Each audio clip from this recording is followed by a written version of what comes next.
Arsareth is America. Giving all praise to Yahweh by Shem Shai by Shem Rakakwadash. I'm going to make this very quick. Yesterday at the camp, we had a bunch of brothers out there, maybe about 20 brothers that came out in the audience. And we were going through, we were speaking on, was that 2 Kings, the 17th chapter. Then it led to, there was another scripture. It was Jeremiah 50 that,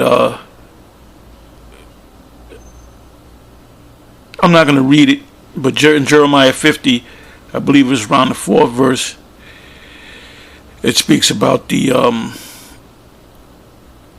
kingdom of Judah and the kingdom of Israel were oppressed. The Israelites, Judah and Israel, were oppressed together.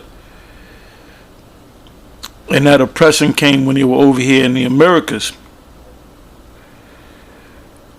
When you go to, as a matter of fact, I'll go to it.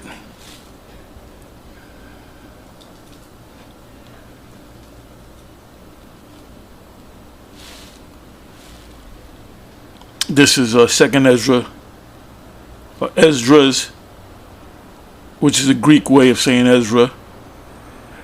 The 13th chapter and the 40th verse.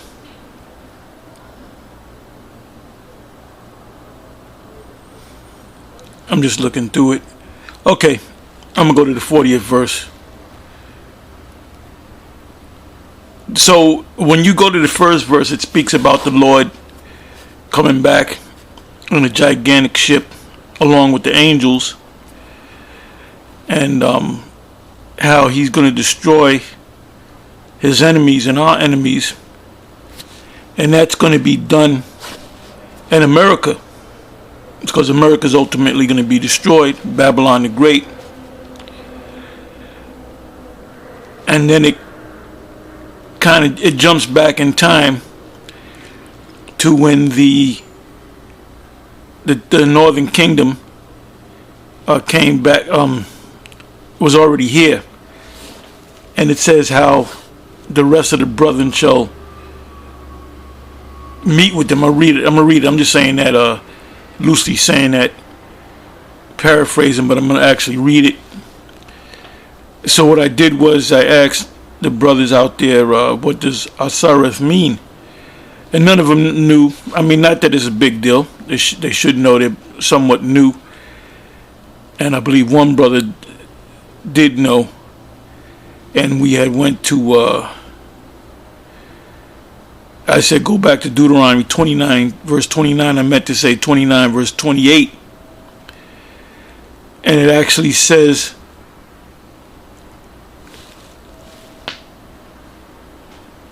let me go to that.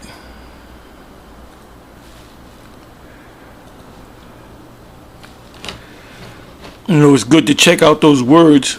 Okay, Deuteronomy, where we at? Deuteronomy 29.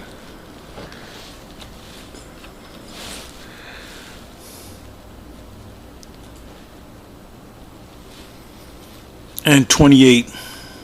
Verse 28.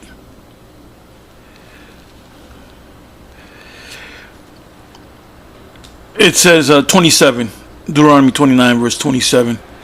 It says, and the anger of Yahweh was kindled against this land to bring upon it all the curses that are written in this book. And the Lord Yahweh rooted them out of their land in anger and in wrath and in great indignation, and cast them into another land as it is this day. The word another land actually translates into the word Arsareth, but I'm going to read it actually in the actual Hebrew.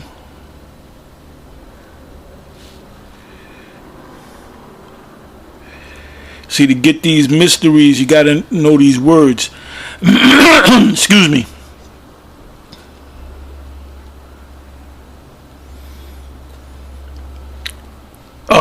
Okay, the word land is Aratazah, and another is Akarath. Akarath. So Akarath, the subject is always the prefix of a bigger word. It's two words. So it'd be read land another. That's how it would be understood if you read it in the Hebrew. Land another, not another land, but land another, because the word land is the subject. So let's read again. Aratazah Acharath, which is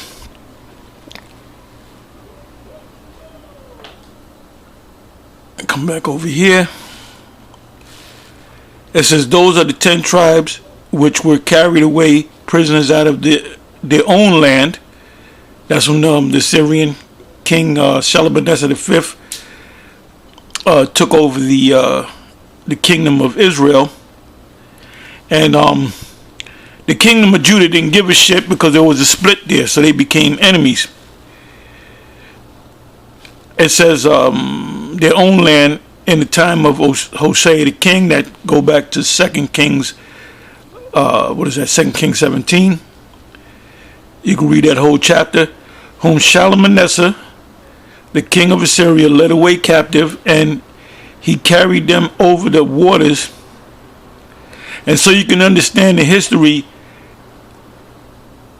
The Assyrians wanted to take down both kingdoms, but it could never take down Judah.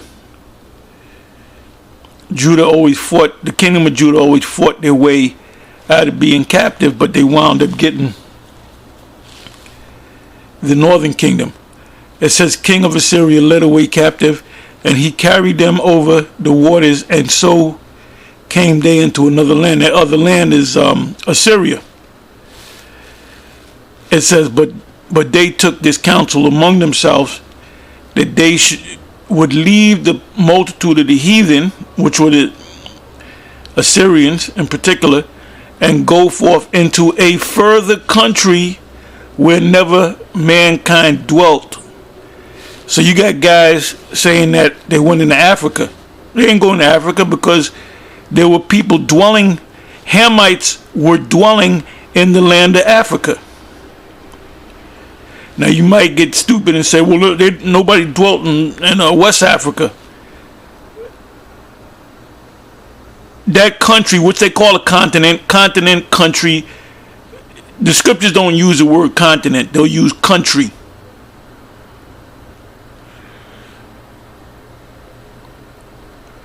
Like America is a country, but it's also a continent. Look it up. So that country that they went to is the land of Africa, where never mankind dwelt. So what land did never mankind dwelt? Over here in the Americas. So that yesterday, we went through the I said, well, where's that? Give me that real quick about Solomon's Navy. So I believe it was Apostle Ramlab that read it, and where he was going had Hiram and the Canaanites and even other Israelites go back and forth to Americas, because they were bringing back precious things from America: gold, spices, apes, peacocks, but they never dwelt there. So that's where never mankind dwelt. Why did they know to go to a further country? Because they knew about Solomon going back and forth to America. That's how he became rich. It said, but they took this counsel among themselves, that they would leave the multitude of the heathen and go forth into a further country where never mankind dwelt. That's America. That they might keep their statutes, which they never kept in their own land. They kept going off. So they said, when we go to this new land, we're going to keep the laws right. Which this is a fulfillment of Deuteronomy 29, verse 28, 27, and 28. For the Most High then showed signs for them and held still the flood till they were passed over. Because this is a fulfillment of prophecy. 45th verse. For through that country there was a great way to go, namely a year and a half. And now in countries you have bodies of water. You have lakes, you have rivers, you have many bodies of waters. So like I said, the word country is talking about going over land and going over waters. It says, for through that country there was a great way to go, namely a year and a half, and the same region is called Arsareth, which is a Hebrew word. Let me go back to it.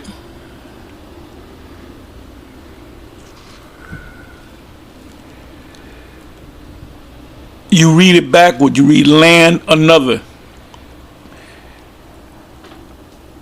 Aratazah, land.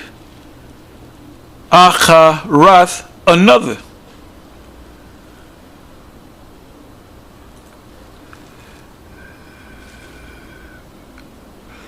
So now let's go back to here. This is the Bible gate. So these Edomites, they know. It says, as you can see, Asareth, which means land another. Or they turn around and go another land, but it should be land another. A region beyond the river, the Euphrates River, to which the Assyrians supposedly took the 10 tribes after the destruction of the northern kingdom, and from which it was expected that they will return in the last days. So we here in the last days. Let's read on from 40. Let's read 45. No, let's read 46. Then dwelt they there until the latter times. What does it mean by the latter times? This time now. And now when they shall begin to come. Now when they shall begin to come is who? When the kingdom of Judah came over here by way of slave ships. Deuteronomy 28 verse 68.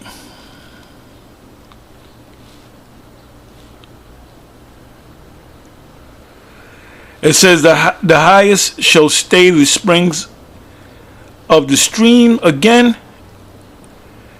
that they may go through. The day may go through are the would be the tribe, the kingdom of Judah. Therefore sawest thou the multitude with peace. But those that be left behind of thy people are they that are found within my borders. So you had Israelites that were still in the Middle East, in parts of Africa, in Europe. Remember, the 7 churches of Asia Minor is up there in Europe. So what is being said right here in the 48th verse? It says, but those that be left behind of thy people, the Israelites, are they that are found within my borders, Israel. Now when he destroyeth the multitude of the nations that are gathered together, that's when Yahushua comes and goes to war, that war in heaven.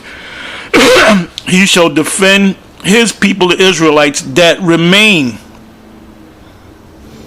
So if you're over here in America, you're part of the elect, you're going to be defended by being beamed up.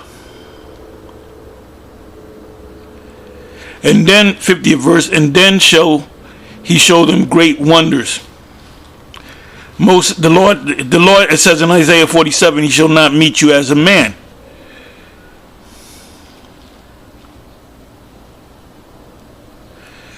'51st verse. I got to read a little bit more.